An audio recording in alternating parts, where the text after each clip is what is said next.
Hey, crossover in, and it's Thursday, so I'm back talking about things that I find to be interesting, and hopefully you do as well.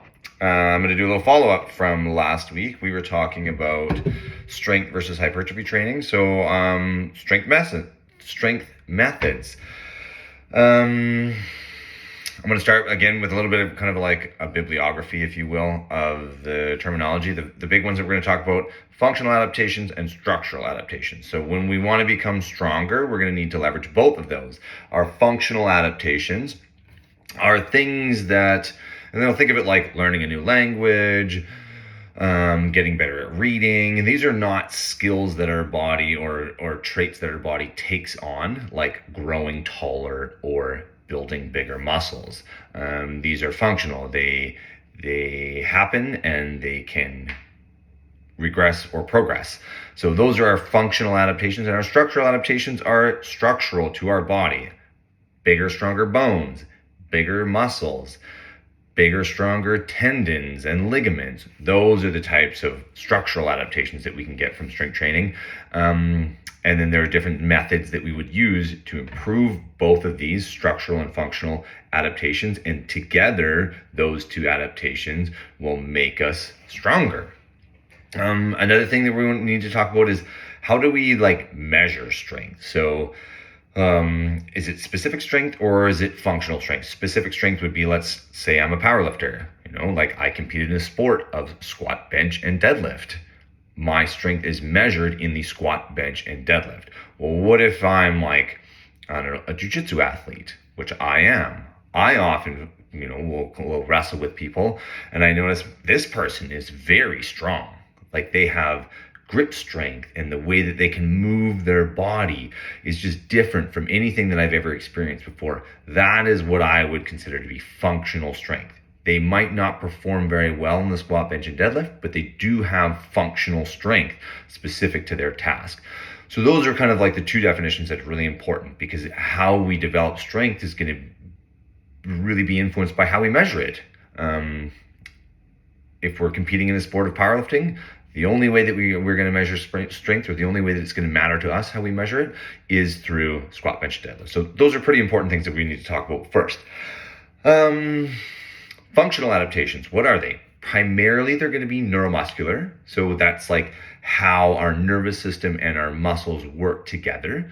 Think of these adaptations I said learning a new language, playing an instrument. That would be a really, really strong analog towards neuromuscular adaptations. Things like muscle synergy, so coordinating the right muscles to fire at the right time. This is going to help with stabilization of joints, as well as the force that's driving the lever in the proper direction.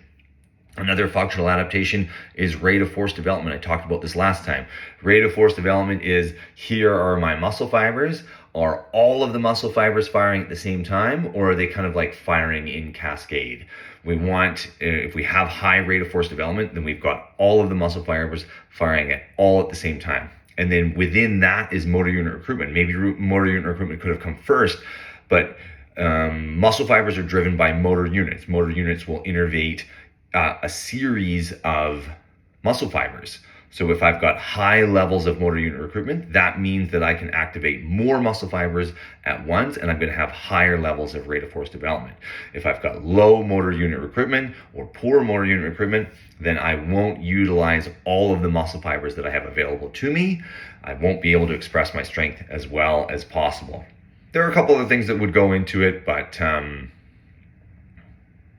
it's not, sorry, I lost my train of thought. We'll move on. Structural adaptations. The biggest one is building bigger muscles.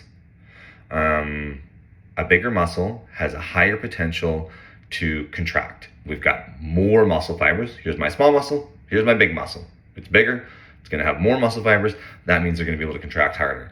One that's kind of a little bit on the emergent side of things is mitochondrial density, and that's going to have higher rates of oxygen consumption. So I'm going to be able to create a little bit more energy to fuel my muscular contraction. Another structural adaptation would be tendon strength. And there's a little bit of training stuff that I'll talk about later that goes into in improving tendon strength, ligament strength. If we've got a more stable joint and that joint can take more force, then we'll be able to put more force into it. Ligaments have mechanoreceptors and proprioceptors that live inside of them, and they say like, hey, we're good, you can push it. Or they say, hey, you're really stressing the structural integrity of this joint, you need to hold back. So if you've got strong tendons and ligaments, then the body will allow you to really push extra hard. Tendons, ligaments, bones, stronger bones. Like if I put a heavy weight on my back and my legs aren't strong enough, those bones could potentially break. But those are our structural adaptations: bigger muscles, stronger tendons, ligaments, stronger bones, higher mitochondrial density, which is going to improve oxygen consumption, better energy to the muscle to fuel contraction. Now let's talk about some methods. The most valuable, I would say, method to improve your strength is going to be the maximal effort method. With the maximal effort method, we're lifting 1 to 3 reps near failure, like we typically would say maybe technical max RPE 8 to 9, if you're familiar with the RPE scale, rate of perceived exertion, or sometimes we like to use the reps in reserve scale. This is going to be like a 1 reps in reserve, 0 to 1 reps in reserve. We're lifting 2 or near failure. We're primarily getting neurological adaptations, but with enough volume, I talked about in the last time, if we're matching volume and load, we can get some structural hypertrophy improvement. So we can build bigger muscles, but mostly what we're doing with this is we're really learning just how to create force. So we're improving rate of force development, motor unit recruitment, and muscle synergy. We're teaching ourselves how to lift weights better, and we're getting all of those benefits. The next strength method that we would use, or strength building method, would be the repetition effort. This is like anywhere from 3, but typically more like 5+ repetitions. These are going to be primarily structural adaptations, so we're going to be building bigger muscles, but when taken to failure, we're going to have high levels of motor unit recruitment, which will definitely improve our ability to apply force and improve strength. But the repetition effort is typically leaning a little bit more towards the structural adaptations and getting bigger muscles so that those muscles have a higher potential to contract. When we use the repetition effort, we can use them in our core lifts. Like let's go, just assume we're talking about CrossFit, because that's who we are, is we're CrossFitters. So let's say we want to improve our squat. We can use the repetition effort method for squatting. But also as we get more and more advanced in our training age, and let's say I'm starting out and I'm squatting 65 pounds.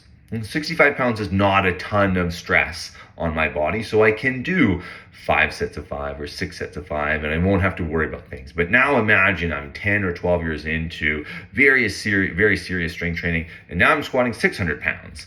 You can imagine the amount of stress that's going to go into my body if I continue to squat 600 pounds for 25 or 30 reps in a weightlifting session. Yeah, I would be able to handle it. However, it's going to be hard. My back is going to get beat up, my hips and my knees, my ankles, everything is going to get really banged up. So we can take this repetition effort method and do more specialized exercises. So instead of the big core compound exercises, the repetition effort method, when it comes to developing strength, is typically used more with smaller joint exercises. So we're doing hamstring exercises, glute exercises, quad exercises, calf exercises, core exercises, biceps, triceps, delts. We're talking about muscles instead of movements. Whereas the maximal effort method, we're doing, I'm not going to do 2RM bicep curl. I'm going to do 2RM back squat, good morning, deadlift, bench press from pins, strict press, all of those things. So the maximal effort method you're typically going to see used with movements. The repetition effort method we're going to see more typically used for muscles. And the final one is the dynamic effort method. The dynamic effort method is about 1 to 3 reps done at maximal effort, but with only a moderate load. And this is primarily a neuromuscular adaptation, leveraging into rate of force development, motor unit recruitment, same as what we get from the maximal effort method, but way less stress on the body. So we're moving, our intention is very intense, but the load on our body is not. And this is a great opportunity to kind of like deload. So let's say, well, I'll use Brent for example. We've been training Brent. We've been using the repetition or the dynamic effort method a lot because he needs to do more squatting and deadlifting because he's just not very good at it. So he needs more, but he's in this phase of training where he's got so much volume that we can't be like, hey, we're just going to squat 365 or 385 for another 5 sets of 5. We're going to deadlift 435 for another couple sets of 5. It's just too much for his body to handle. So we can create an environment where there's a lot of intention for intensity, but not the same amount of stress in the body. So the muscles are getting trained almost as well as they would be, but not nearly the stress. Another really big benefit that is more of a structural adaptation to the dynamic effort method is something that we get from, it's termed overspeed eccentrics. So the eccentric is the lowering portion of a lift. When we lower a weight very quickly and then turn it around, so in the bench press or in the squat, not quite as easy to do in the deadlift because the weight hits the floor. But when we lower a weight very quickly and then change directions, our tendons and ligaments get a lot of stress. Think of this kind of like shocking, shock. And that overspeed eccentric is going to train those tendons and ligaments to be much stronger and thicker. They respond to force very well. And there's a lot of force that goes into dynamic effort method. So that's a really, really huge beneficial piece to the dynamic effort method. One last consideration that we need to take in when we're doing any kind of strength or hypertrophy development is progressive overload. And we want to make sure that we're either lifting more weight, more reps per set at a given weight, or more sets of the same number of reps at a given weight, or we're accumulating more total volume per workout. So we need to see things moving up. If the stress stays the same, you can expect no room for adaptation. We do need to see progressive overload. So whether you're doing the maximal effort method, you can be changing exercises regularly, but you need to be adding load to the body and increasing the challenge of your workout. So, little summary. We've got our functional and structural adaptations, neuromuscular primarily, or actually living in the body. So like learned adaptations or felt adaptations is kind of the way that you can think about those. Our 3 methods for developing strength: the repetition effort method, we'll start with the maximal effort method, lifting low reps of heavy weights near failure is going to make us really good at lifting weights and really good at applying force. The repetition effort method is going to build a little bit more muscle and improve motor unit recruitment so we can, really get the most out of the muscle that we have. And then that dynamic effort method helps with motor unit recruitment, rate of force development, how quickly we can switch everything on. I like the analogy of the dimmer switch on your lights. We don't want things to come on slow dim from slow to bright.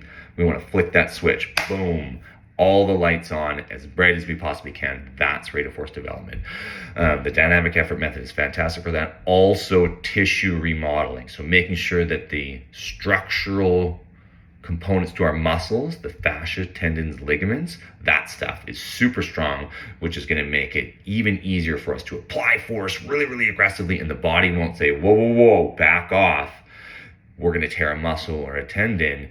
We need to moderate our intensity here. When those structures are strong, then we can apply force aggressively. And then making sure that we're making things harder all the time, either heavier weights, more reps, more sets, or managing, monitoring our load and making sure that that total volume load per session goes up. Rambly, bit of stumbles, but we're getting better. If you have any questions, drop them in the comments. I would say talking about training is probably my second favorite thing to do after learning about training. So if you guys have any questions or comments, definitely drop them in there. And if you have any suggestions, drop those in there too. And I look forward to doing this again next week.